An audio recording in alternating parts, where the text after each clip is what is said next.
Welcome to Concrete Block, the podcast where we dive into the latest news and current events shaping our world. We are starting off with a significant development in international relations and nuclear energy.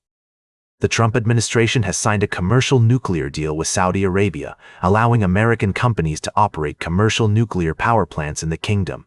This agreement has sparked debate and raised concerns about nuclear proliferation. The deal, which must be reviewed by Congress within 90 days, gives U.S. companies priority access to Saudi Arabia's nuclear energy program, potentially worth billions of dollars. While the administration assures that the agreement upholds high standards of nuclear safety and non-proliferation, critics argue that it lacks key provisions known as the gold standard.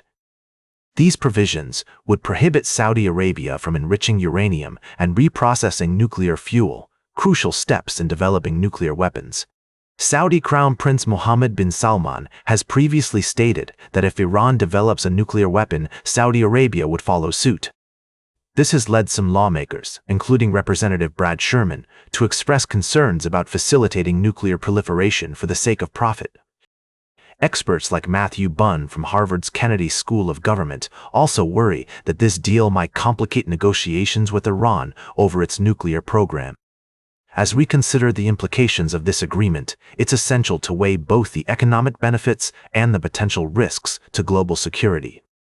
The administration believes this deal will strengthen U.S.-Saudi commercial relations and provide a boost to American companies, but others see it as a gamble with significant long-term consequences. We'll continue to monitor this story and provide updates as more information becomes available. For now, it's clear that the Trump administration's decision to sign this nuclear deal with Saudi Arabia has opened up a complex and contentious discussion about energy, security, and international cooperation. We'll be right back with more of today's top news on Concrete Block. Welcome back to Concrete Block. We're diving into the complex and ever-evolving situation in the Middle East, where tensions between the U.S. and Iran continue to escalate. The Strait of Hormuz, a critical waterway for global oil trade, has become a focal point of this conflict. Iran's recent actions have led to a significant decrease in oil shipments, resulting in higher prices and economic strain on multiple continents. To better understand this issue, let's examine the key players involved. The U.S. has been attempting to exert pressure on Iran through sanctions and military presence, while Iran has responded with strategic attacks on shipping lanes and neighboring countries. The Houthis, a rebel group in Yemen, have also entered the fray, threatening to attack Saudi shipping in the Red Sea.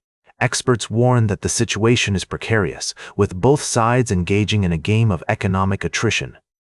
The U.S. Strategic Petroleum Reserve is dwindling, leaving limited options for compensating for the lost oil shipments.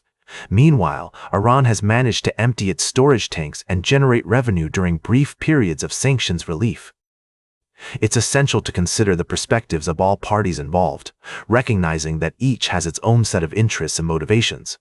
The U.S. aims to maintain regional stability and protect its allies, while Iran seeks to assert its influence and resist external pressure. The Houthis, backed by Iran, are fighting for their own grievances in Yemen.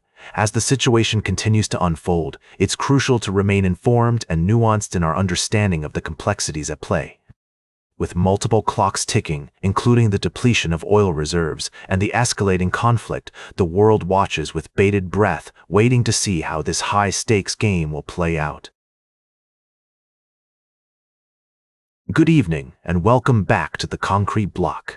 As we wrap up today's show, I'd like to take you to the continent of Africa, where Germany's Foreign Minister, Johann Wadephul, has been on a mission to strengthen trade and investment ties with key nations.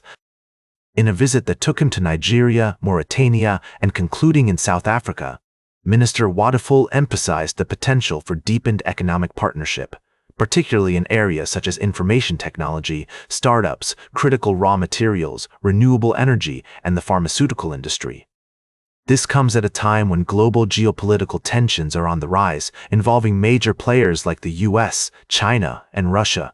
Germany recognizes Nigeria's pivotal role in fighting terrorism and has pledged continued security and humanitarian cooperation, despite recent cuts in foreign aid. The visit highlighted the importance of equal partnerships in Africa, with German officials underscoring the need to learn from local experiences rather than imposing solutions from the outside. This approach reflects a broader shift in how European nations are engaging with Africa, focusing on mutual benefit and cooperation in the face of global challenges. As one German official noted, in this complex world, there's a desperate need for new partners who can work together against geopolitical pressures and towards sustainable development. It's a significant moment for international relations, as countries navigate the complexities of trade, security, and humanitarian aid amidst rising global tensions. The message from Germany's foreign minister is clear. There's a recognition of Africa's potential and a commitment to fostering partnerships that are based on equality and mutual respect. That's all for today's Concrete Block. Remember to like, share, and subscribe. And until next time, stay informed.